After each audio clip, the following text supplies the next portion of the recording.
They didn't need chains. They didn't need cages. They only needed your consent.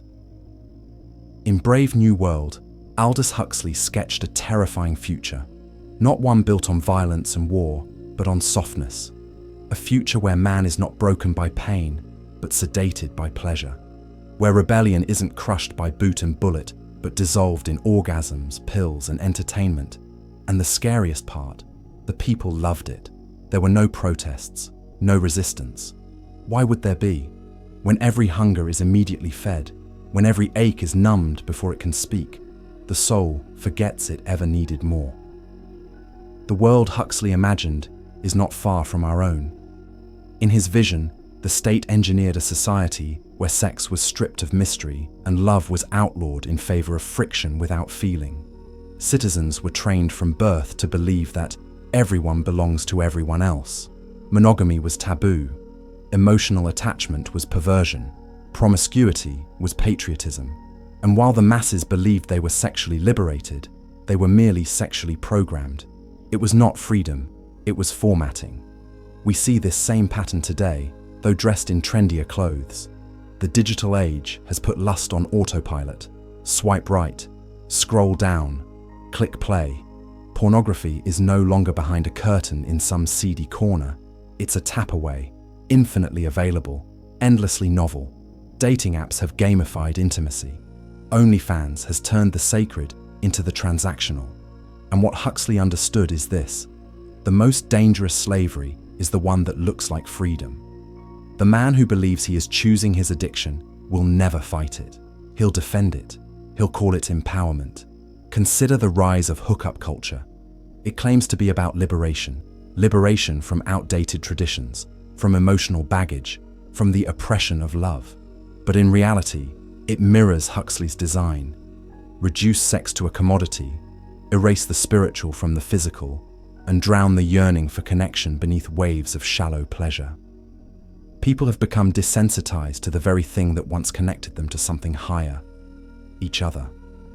And the irony? In trying to escape loneliness through indulgence, they have created deeper loneliness than ever before. Huxley's soma was a state-issued drug that cured sadness instantly. No hangover, no withdrawal, no meaning. It wasn't healing, it was suppression. People didn't solve their problems, they escaped them. And that is the danger of engineered pleasure. When we can press a button and feel good, we stop asking why we feel empty. When every discomfort is medicated, distracted, or sexualized, we lose the sacred function of suffering. We forget that pain teaches, that longing leads us somewhere, that hunger, if left unsatisfied, can give birth to greatness.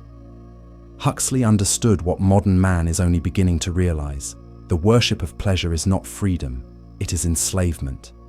Not because pleasure is bad, but because pleasure without purpose is a trap. In the Brave New World, the state didn't need to censor rebellion. They drowned it in distractions. The citizens were so well fed, well fucked, and well drugged, they had no need to question anything. Why seek truth when comfort is easier? Why ask for meaning when pleasure is more fun? It's tempting to believe we are smarter than that our vices are choices, not chains. But look around. Addiction is at an all-time high, not just to drugs or alcohol, but to screens, to likes, to validation, to novelty. Porn rewires the brain faster than cocaine. Men report record levels of impotence and dissatisfaction, not because they lack access, but because they've overdosed on the illusion of intimacy. Women are marketed empowerment through hypersexuality, but often end up emptier than before. Children are introduced to digital lust before they understand what real love is. And society calls this progress. Huxley wasn't describing a far-off science fiction world.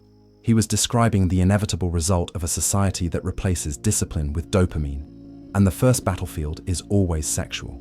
Because once you control what a man desires, you control where he looks, how he spends, what he thinks, and what he never questions. That's the alchemy of lust. Take something divine and make it common. Take something powerful and sell it in pieces. turn what once created life into a tool to distract from it, and most of all, convince the masses that this is what they wanted all along. In Huxley's world, they didn't kill God, they just made him irrelevant. Who needs transcendence when there's a pill for pleasure? Who needs loyalty when every night brings a new partner? Who needs meaning when sensation is the new morality? In the alchemy of lust, you'll be taken deep into the ancient and forgotten discipline of sexual transmutation, a principle once reserved for monks, warriors, kings, and creators.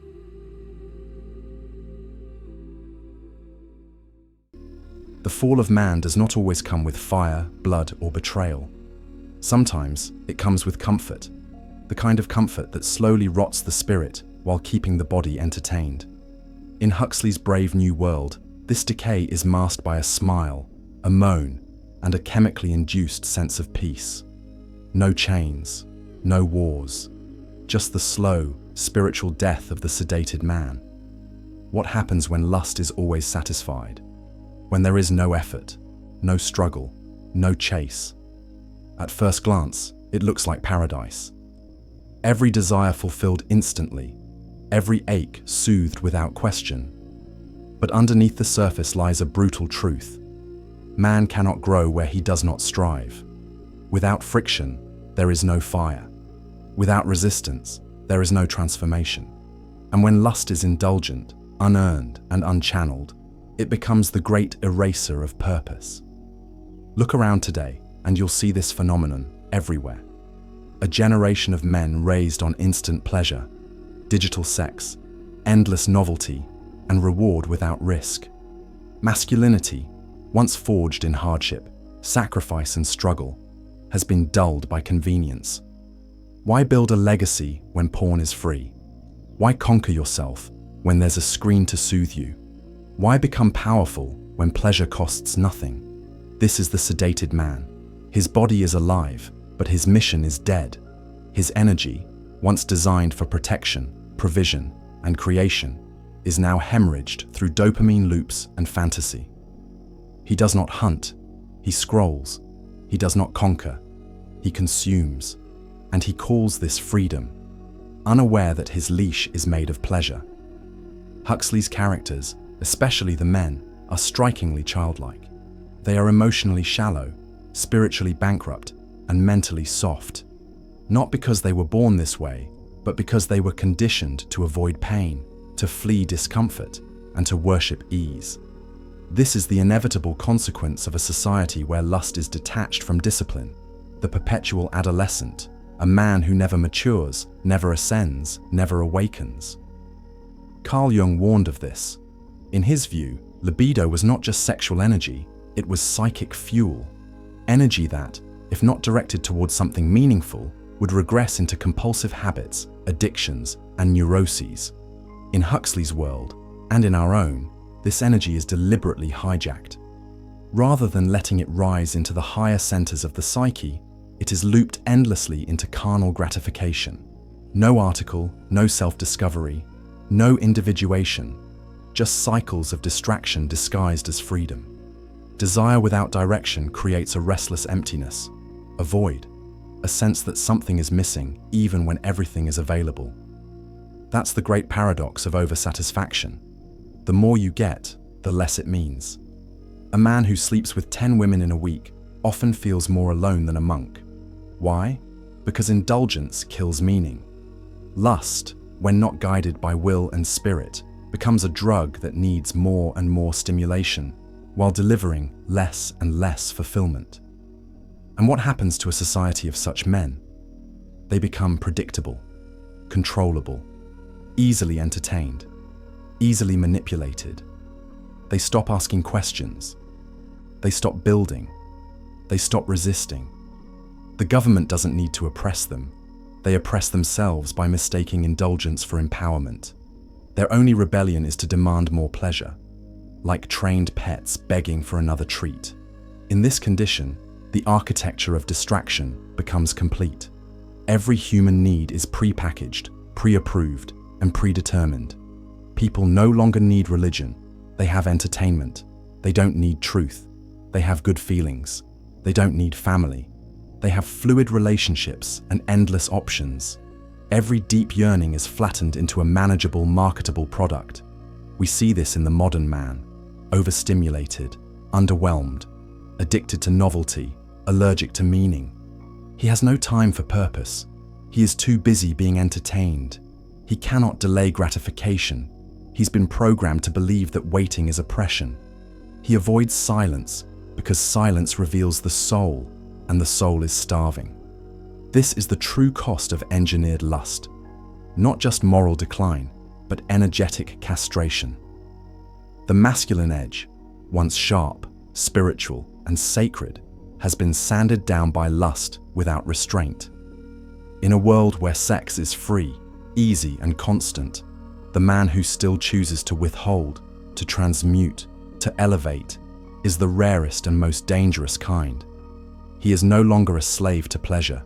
He is its master. But before that mastery comes awareness. A man must first wake up from sedation. He must see that not all pleasure is power, that some pleasure is poison dressed in silk, that the real prison is not outside him, but inside his compulsions. Only then can he begin the climb back to sovereignty. The sedated man does not need more pleasure. He needs purpose. He needs mission. He needs to remember that his lust was never meant to be his god. It was meant to be his fuel. In a world designed to keep you addicted, distracted, and drained, to control your lust is to reclaim your life. It is the first act of war against a system that profits from your weakness. Huxley warned us, not just of sedation through pleasure, but of the death of the sacred. What he described was not a society without sex, but a society where sex had been stripped of its power, its fire, its mystery. In such a world, pleasure is plenty, but meaning is extinct. And herein lies the path of reclamation, to transmute what has been weaponized against you into a tool of personal resurrection. Lust was never the enemy. Uncontrolled, misdirected, or wasted lust is. The ancients knew this. From tantric mystics to Stoic philosophers, the message was the same. The highest man does not reject his desires, he masters them. He does not fear pleasure, he refines it. He does not waste his seed, he turns it into spirit. This is the alchemy of the elite, the process of turning base instinct into higher consciousness. Napoleon Hill, in Think and Grow Rich, called it sexual transmutation, the redirection of sexual energy into ambition, drive, genius. He observed that history's greatest men were not celibate. They were focused. They were driven by intense desire, but instead of being consumed by lust, they used it as fuel to build empires, paint masterpieces, lead revolutions. Their libido did not stay in their loins. It rose into their minds. Carl Jung saw this too. He believed that libido, raw life energy, was the source of psychic growth. When channeled properly, it unlocked creativity, intuition, and self-realization. When repressed or squandered, it manifested as neurosis, addiction, or chaos. The man who retains, refines, and redirects his sexual energy becomes radiant. He begins to glow from within. He walks with gravity. He speaks with weight. He no longer begs for attention. He commands it. In today's world, such a man is a threat. Why? Because he cannot be manipulated by lust. He is not swayed by cleavage, cheap validation, or dopamine highs. He no longer kneels to the dark feminine. He integrates it. And because of this, he is no longer profitable to the system. He doesn't consume without thinking. He doesn't click without purpose. He is sovereign in his body, his mind, and his mission. To practice sacred lust is to remember that your sexual energy is not entertainment. It is divine currency. It can create life. It can create art. It can build nations. And in the hands of a disciplined man, it becomes a gateway to higher states of being. Not by denial, but by transformation.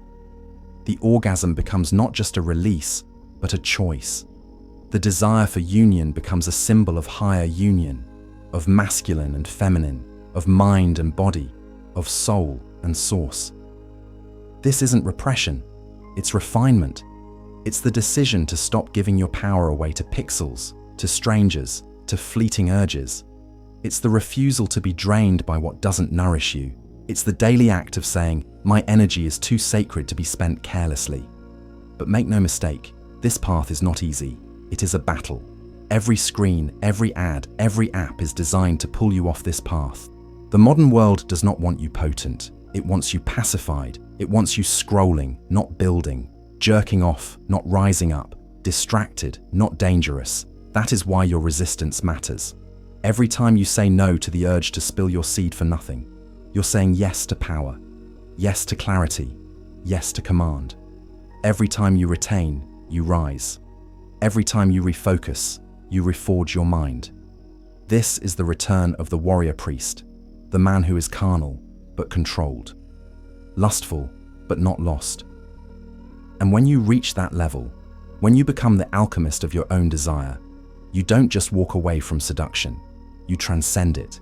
You become immune to the spell, because now you are the one casting it. This is not about being anti-sex, it is about being pro-mastery. It's about being intentional, powerful, sacred. It's about choosing depth over dopamine, union over indulgence, purpose over pleasure. Because in a world that tells you to chase every lust, the man who walks with restraint walks with the gods. He does not react, he creates. And in doing so, he becomes untouchable, unshakable, unstoppable. The final transformation of lust is not abstinence, it is ascendance. Thus remember, we are Indecepta. Becoming Indecepta is the code they never wanted you to learn. A psychological war map for men, forbidden teachings fused with modern strategy for influence, dominance, and self-mastery. If you want peace, prepare for war. The Indecepta archive is the complete vault. Every lesson, every revelation, every psychological blueprint I've ever recorded, handcrafted to help you break chains, build discipline, and become undefeatable in a world built to deceive men. No ads, no algorithms, no distractions.